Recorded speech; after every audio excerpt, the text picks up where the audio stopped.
سن 1857 میں جب انگریزوں نے دلی پر دوبارہ قبضہ کر لیا تو کیپٹن ولیم ہیڈسن تقریباً 100 سپاہیوں کے ساتھ مغل بادشاہ بہادر شاہ ظفر کو پکڑنے کے لیے شہر سے نکلے۔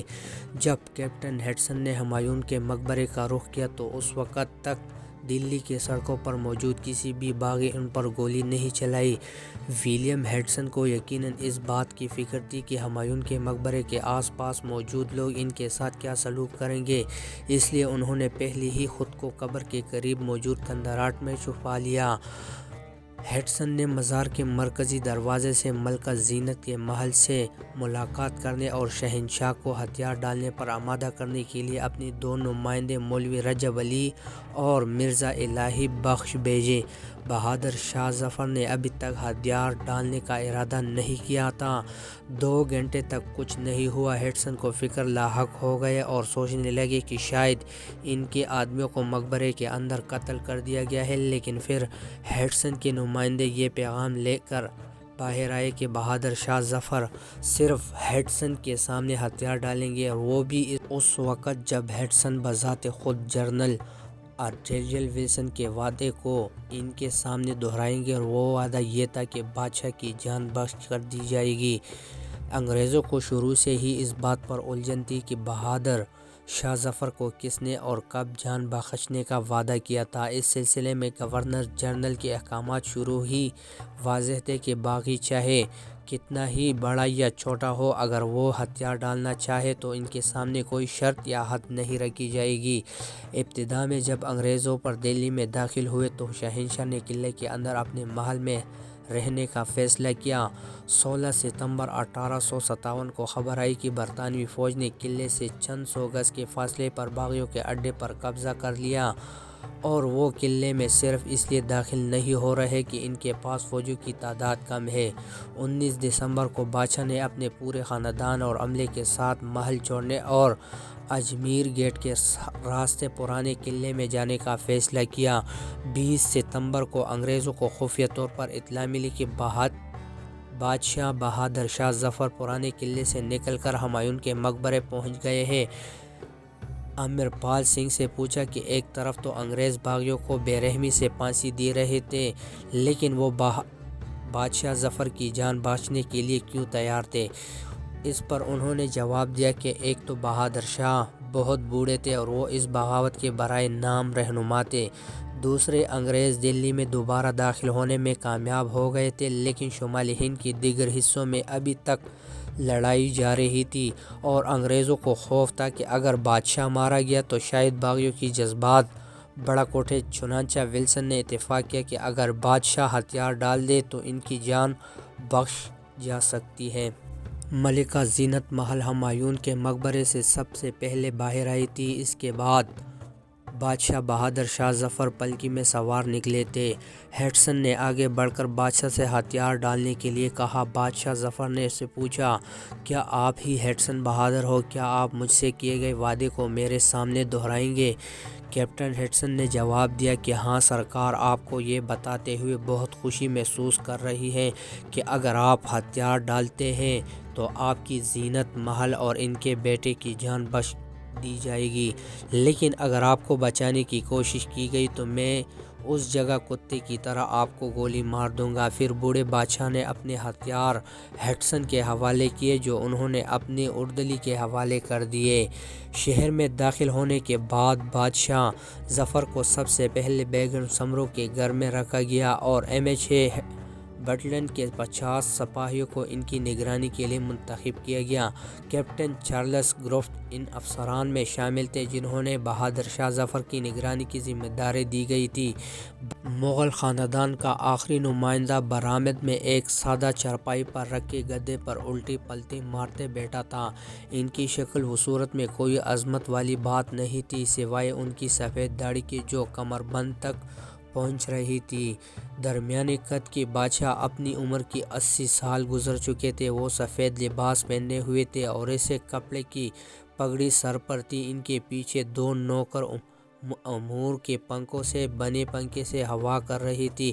ان کے منہ سے ایک لفظ بھی نہیں نکل رہا تھا۔ ان کی نظریں زمین پر جمی ہوئی تھی۔ ان سے 3 فٹ کے فاصلے پر ایک انگریز افسر دوسرے پلنگ پر بیٹھا تھا۔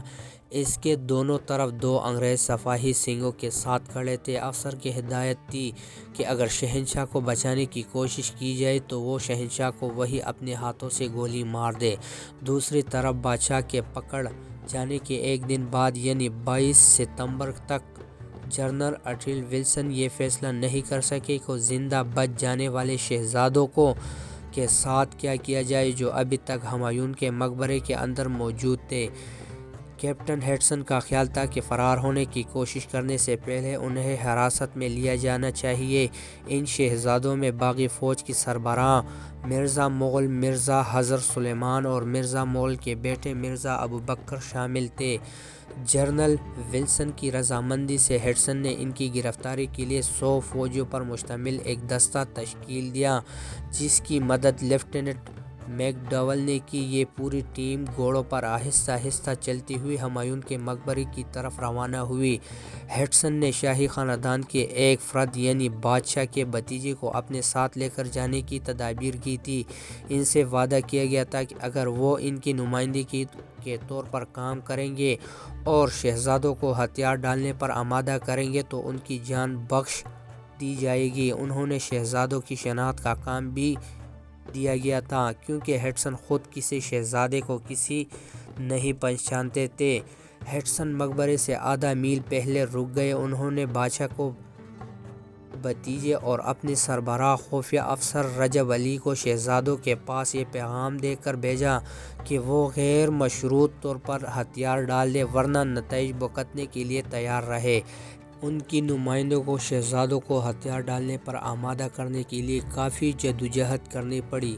آدھے گھنٹے بعد شہزادوں نے ہیڈسن کو پیغام بھیجا کہ کیا وہ انہیں قتل نہ کرنے کا وعدہ کرتے ہیں۔ ہیڈسن نے ایسا کوئی وعدہ کرنے سے انکار کیا اور غیر مشروط ہتھیار ڈالنے کا اعادہ کیا۔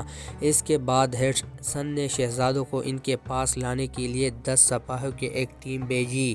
لیفٹیننٹ میک ڈوول نے بعد میں لکھا کہ تھوڑی دیر بعد تینوں شہزادے بیلوں کے ذریعے کھینچے جانے والے ایک چھوٹے سے رتھ میں باہر آئے۔ ان کے دونوں طرف 5 سپاہی چل رہے تھے۔ ان کے بالکل پیچھے 2-3 ہزار لوگوں کا ہجوم تھا۔ انہیں دیکھتے ہی ہیڈسن نے اپنے سپاہی کو پیچھے چھوڑ کر ان سے ملنے کے لیے اپنے گھوڑوں پر سوار آگے بڑھے۔ انہوں نے ہیڈسن کے سامنے سر جھکایا۔ ہیڈسن نے بھی سر جھکا کر جواب دیا اور رتھ چلانے والوں سے کہا کہ وہ آگے بڑھتے رہیں۔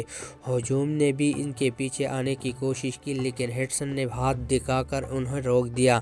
میں اپنے سپاہیوں کو اشارہ کیا اور ایک ہی لمحے میں انہوں نے بھیڑ اور رتھ کے درمیان پوزیشن سنبھال لی۔ شہزادوں کے ساتھ ان کے ہتھیار اور بادشاہ کے ہاتھی گھوڑے اور گاڑیوں بھی لائی گئی جو گزشتہ روز باہر نہیں آ سکی تھی۔ شہزادوں نے ایک بار پھر پوچھا کہ کیا ان کی زندگی بخش دی جائے گی۔ ہیڈسن نے اس کا جواب بالکل نہیں دیا اور انہوں نے اپنے سپاہیوں کی نگرانی میں شہر بھیج دیا۔ میں نے سوچا کہ جب شہزادے ہتھیار ڈال چکے ہیں تو کیوں نہ مقبرے کی تلاشی لی جائے۔ وہاں ہمیں 500 کے قریب چھپائی گئی تلواریں ملیں۔ اس کے علاوہ بہت سی بندوقیں، گھوڑے، بیل اور رتھ بھی تھے۔ میک ڈوول نے کہا کہ ان کی وہاں قیام اب خطرے سے خالی نہیں۔ پھر بھی ہم تقریباً 2 گھنٹے تک وہاں رہے۔ اس دوران میں سگریٹ پیتا رہا تاکہ انہیں یہ تاثر ملے کہ میں بالکل پریشان نہیں ہوں۔ تھوڑی دیر کے بعد ہیڈسن اور میک ڈوول اپنے سپاہیوں سے ملے جو شہزادوں کو ان کی نگرانی میں شہر کی طرف لے جا رہے تھے۔ ہیڈسن اور میک ڈوول دونوں نے بعد میں لکھا کہ شہر واپس آتے ہوئے انہیں خطرہ محسوس ہوا۔ امر پال سنگھ کا کہنا ہے کہ جب وہ دلی سے 5 میل دور تھے تو ہیڈسن نے میک ڈوول سے پوچھا ان شہزادوں کا کیا کرنا ہے؟ میرے خیال میں ہمیں انہیں یہی مار دینا چاہیے۔ میک ڈوول نے جواب دیا۔ ہیڈسن نے ان رتھوں کو وہاں روکنے کا حکم دیا۔ ہیڈسن نے تینوں شہزادوں کو رتھ سے اترنے اور اپنے لباس اتارنے کو کہا۔ کپڑے اتارنے کے بعد انہیں دوبارہ رتھ پر بٹھا دیا گیا۔ ان کی زیورات، انگوٹھیاں، بندوق اور جواہرات سے جڑی تلواریں بھی چھین لی گئیں۔ ہیڈسن نے رتھ کے دونوں طرف 5 سپاہیوں کو تعینات کیا۔ پھر ہیڈسن نے اپنے گھوڑے سے اور اپنے کورٹ رولوں سے ہر شہزادے پر 2 2 گولیاں چلائیں۔ وہ سب کے سب وہیں ڈھیر ہی ہو گئے تھے۔